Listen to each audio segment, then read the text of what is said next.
Somewhere, right now, a gardener is kneeling at the edge of a raised bed, lifting a flat sheet of cardboard they laid down a few weeks ago to smother the weeds.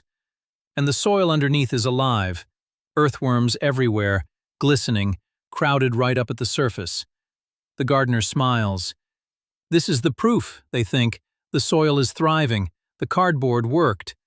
But here is a question worth sitting with before you ever lay another flat sheet on your soil. Those worms crowding the surface, are they celebrating? Or are they doing the very thing you would do if someone sealed every window and door in your house on a hot, still night? Are they, in fact, coming up for air? A soil scientist at Washington State University spent more than 20 years measuring what happens under that innocent-looking sheet. And what she found flips the whole picture. Because the problem, it turns out, was never the cardboard.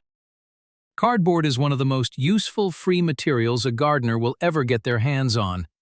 The problem is its shape, flat, pressed, sealed. And the moment you understand that one distinction, the difference between cardboard the barrier and cardboard the sponge, you unlock something a little strange and genuinely wonderful. And oddly, it doesn't start in the garden. It starts on your kitchen stove. So let's walk through it honestly, start to finish. What really happens if you boil a piece of cardboard and bring it out to your garden? Part 1. Why your flat cardboard might be suffocating your soil. To see why boiling changes everything, you have to start with what a flat sheet actually does to the ground. As a weed barrier, cardboard is wonderful, and that part is completely real. Block the light, and the weeds give up. That's why the no-dig and lasagna gardening folks swear by it. But Dr. Linda Chalker Scott, an extension horticulturist at Washington State who has studied mulches for over 2 decades, helped run a careful greenhouse experiment. They compared bare soil, arborist wood chips, landscape fabric, plastic film, and cardboard. And they measured the air moving between the soil and the open sky. Now, here's a question for you.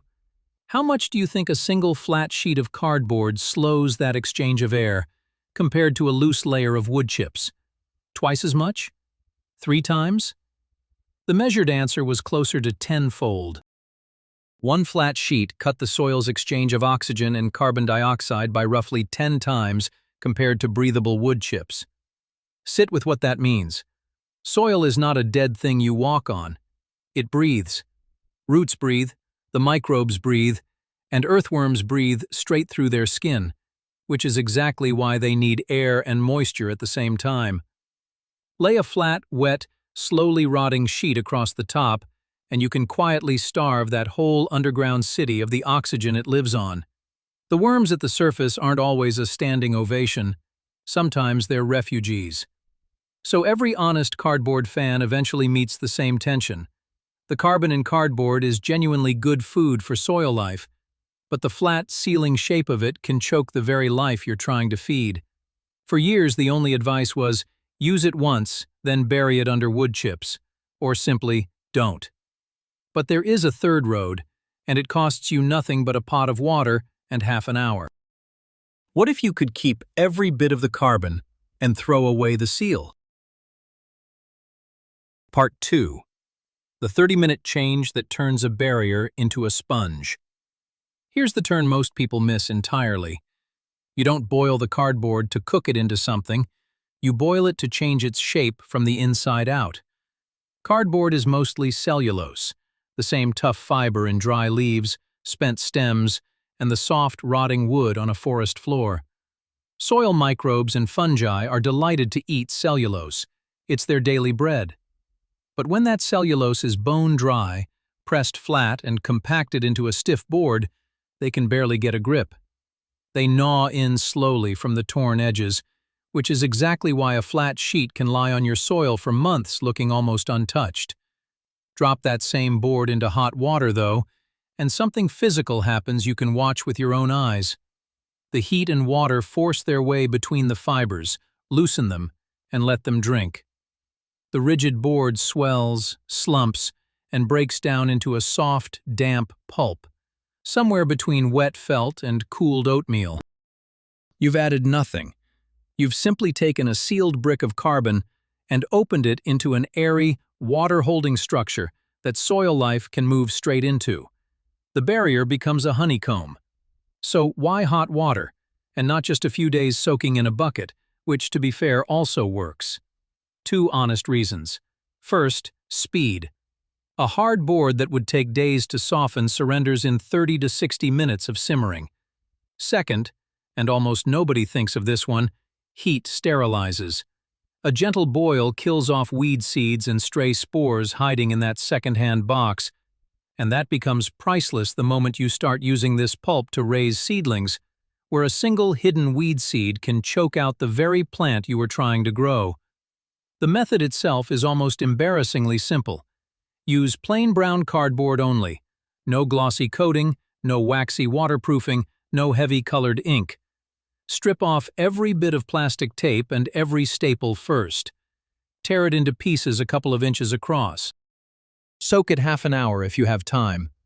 Cover it with water by an inch or two and simmer gently for 30 to 60 minutes.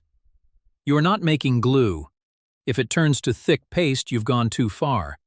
You want soft, fibrous pulp.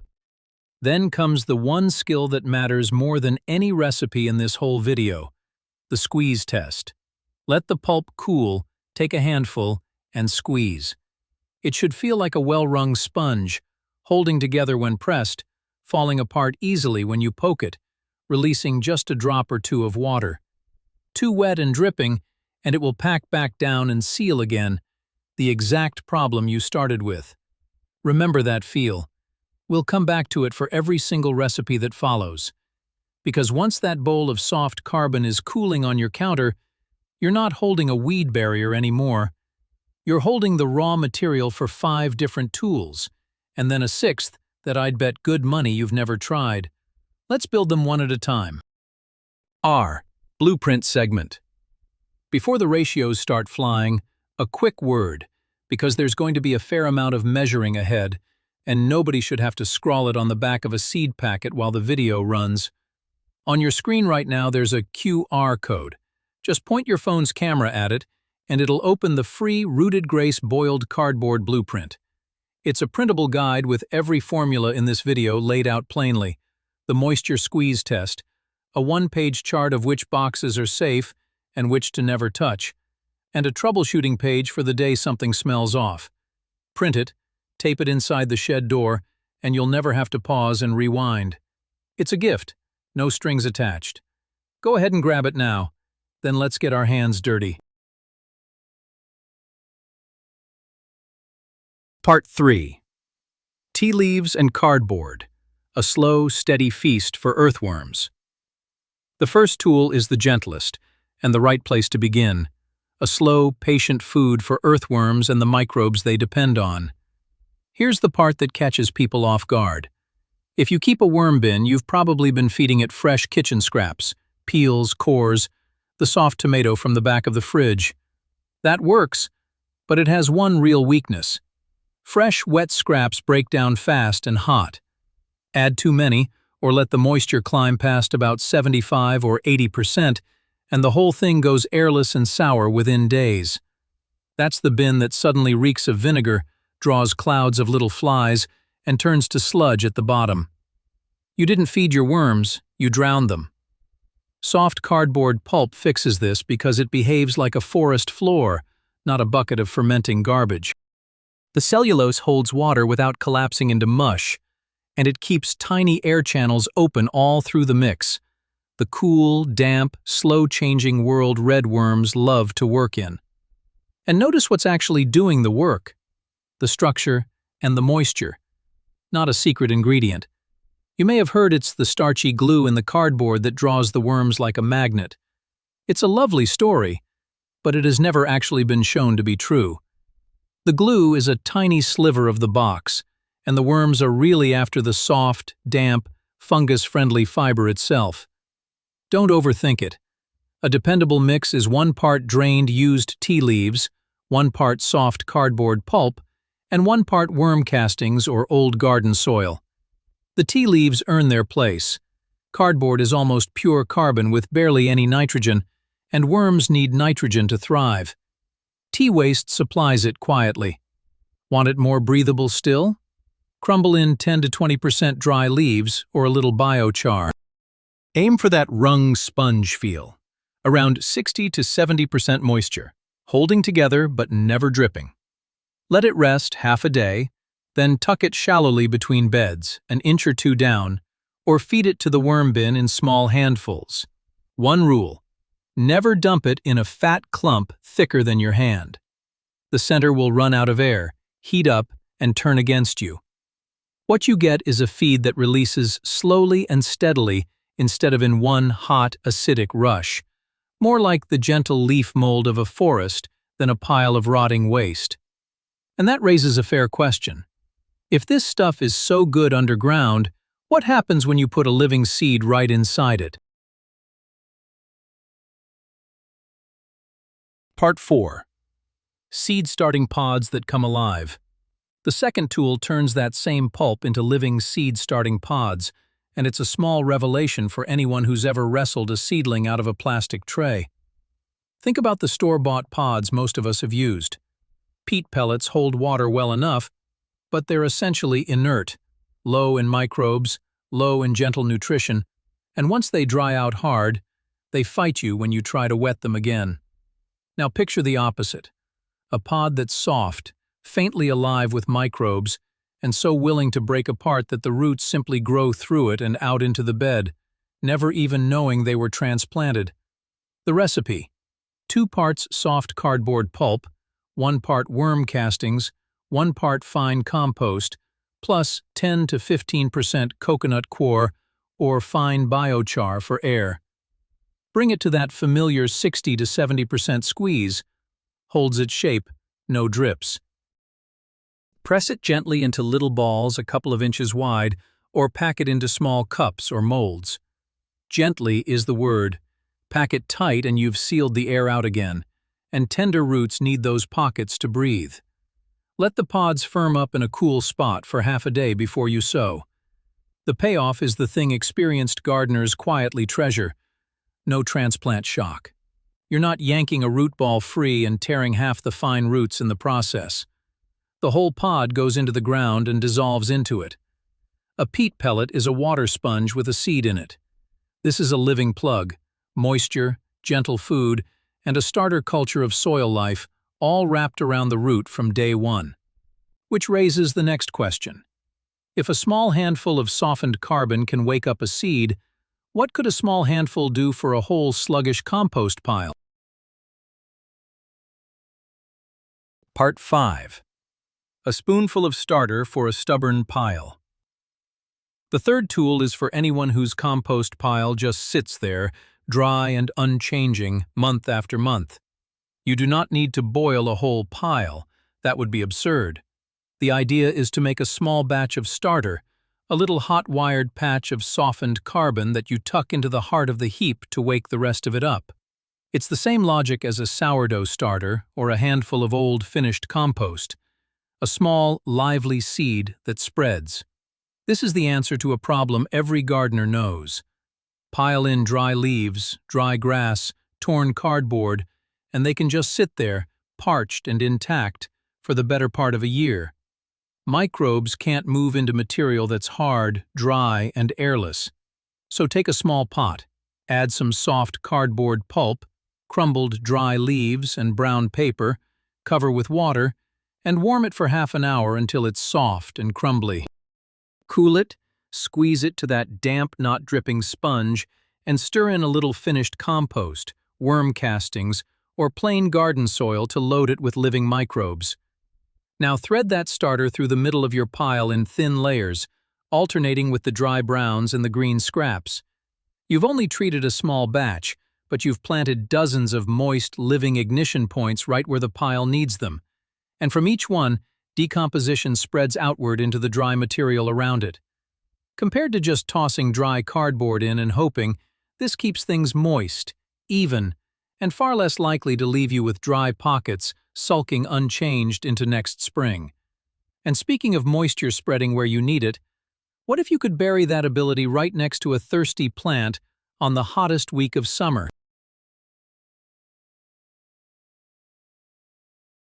Part 6. Moisture that hides under the mulch, and capsules that feed while they water. Tools 4 and 5 are summer survival tricks, and they're the ones container gardeners will want to write down. Start with the smart mulch layer. Ordinary mulch, straw, leaves, bark, blocks sun and wind beautifully. But in a brutal hot spell, the mulch itself dries to a light, brittle fluff that holds almost no water. So take some boiled pulp, thin it with water to the texture of loose porridge, and toss it with your dry mulch, about 1 part pulp to 3 or 4 parts mulch. Spread that an inch or 2 thick around the plant, keeping it a good hand's width back from the stem. Now the cellulose underneath works like a hidden water reserve, holding moisture in its own body and letting it go slowly as the soil dries. So the bed stays steady through the heat instead of swinging from soaked to bone dry.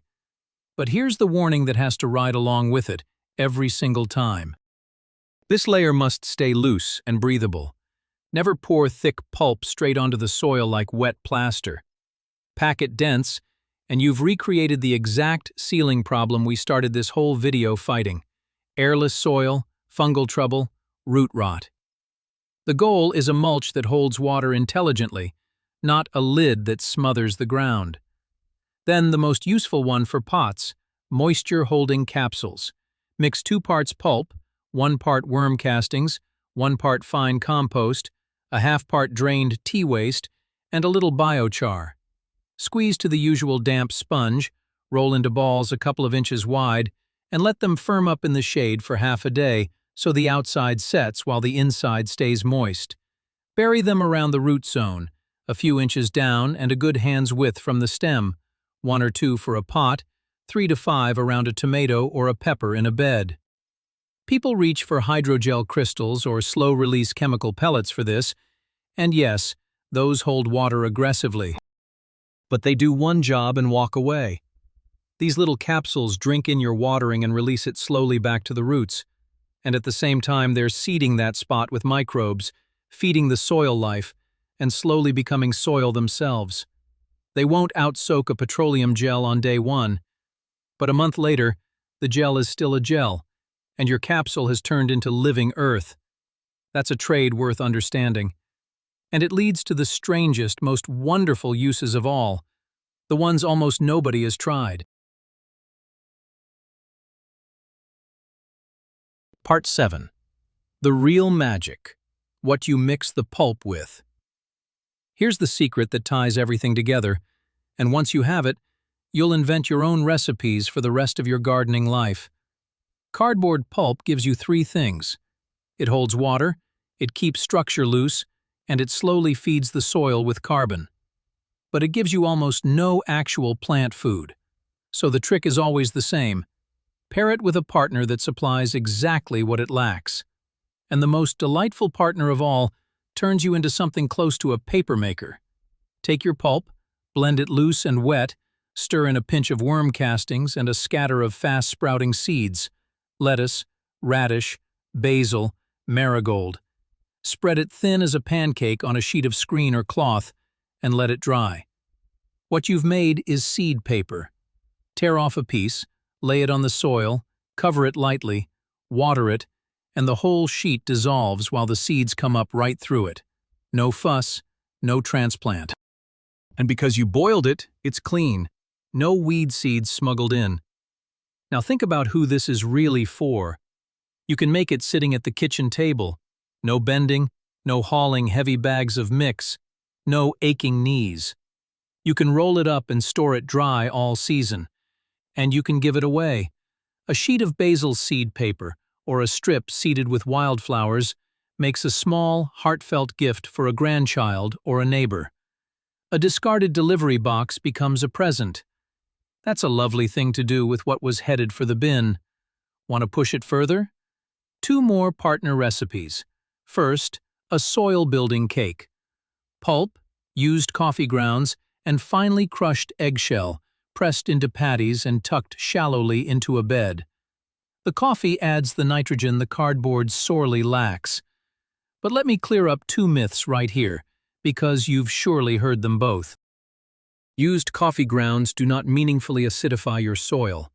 Once they've been brewed, they sit close to neutral, right around where most vegetables are happy. And crushed eggshell releases its calcium very slowly, and only if it's ground nearly to powder. So it's a fine long-term addition, but it won't cure blossom end rot by Friday. Use them for what they truly do, not for the legend. Second, for those of you with a wood stove or a fire pit, a potash pellet. Mix pulp with a little wood ash and some biochar, and you've got a slow source of potassium for flowering and fruiting. But heed this carefully. Wood ash is strongly alkaline. Use only a small pinch, keep it well away from acid lovers like blueberries and azaleas, and skip it entirely if your soil already runs alkaline. A little is a tonic, a lot is a problem. And one final use that lifts this from a clever trick to something close to magic. Soft, sterilized cardboard has long been a favorite home for growing oyster mushrooms. The mycologist Paul Stamets helped make that pairing famous. Layer your boiled pulp with oyster mushroom spawn in a jar or a damp box, and the white threads of mycelium will race through that softened fiber. Once it is fully run, bury the colonized cake in your garden bed, and you've planted the beginnings of a fungal network underground, the living web that ferries water and nutrients between plants and feeds the soil in ways we are only beginning to map. All of it, from a cardboard box. Imagine that.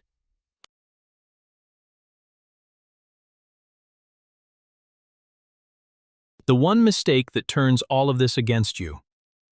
Before you run off and boil every box in the garage, the single most important thing in this video, said plainly. Every one of these tools works only as long as the mix stays moist, loose, and full of air. Let it pack into a dense, heavy, airless lump, and you don't enrich the soil, you suffocate it. The very thing the Washington State research warned about. Your nose is the best instrument you own here. A healthy mix smells like wet paper, damp earth, or young compost, mild, clean, alive. If after a few days it turns sharply sour, rotten, or like stagnant water, that's the smell of oxygen running out. Don't bury any more of it near your plants. Loosen it with dry leaves, coir, biochar, or dry soil, and let it breathe again. Two more honest cautions. Don't treat this as your main fertilizer. It's a builder of structure, moisture, and microbial life, not a meal. Your plants still need real compost, castings, and minerals to grow well. And don't make a mountain your first time out. Try it in one corner of one bed or one container. Wait a week or two. Is the soil looser? Any strange smell? Little flies? Unexpected yellowing? If it all looks good, then grow the idea. And lean on the squeeze test the whole way. Holds together, then breaks apart, it's ready. Sticks like clay, add dry material. Crumbles to dust, add a little moisture. Here's the only industry secret worth mentioning, and it isn't a conspiracy, just plain economics. There's a reason the garden store sells you hydrogel crystals and peat pellets and bagged amendments and never breathes a word about a boiled box. Those things can be packaged, shipped, branded, and put on a shelf. A pot of cardboard pulp cannot. Nobody can build a business on the box in your recycling bin, so nobody ever got around to telling you what it could do. That's not a scandal. It's just how the knowledge quietly slipped away. So the next time a flat sheet of cardboard is on its way to the bin, pause for a moment. Half an hour in a pot of water can turn that throwaway box into food for your worms, a cradle for your seedlings, a reservoir against the heat, a gift wrapped in seeds, even the first thread of a fungal web beneath your feet.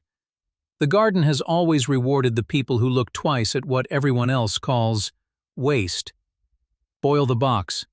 Start with one corner, and let the quiet, breathing world under your hands show you the rest.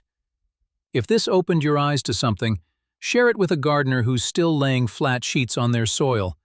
And keep questioning, keep growing, and keep finding grace in the roots of the earth.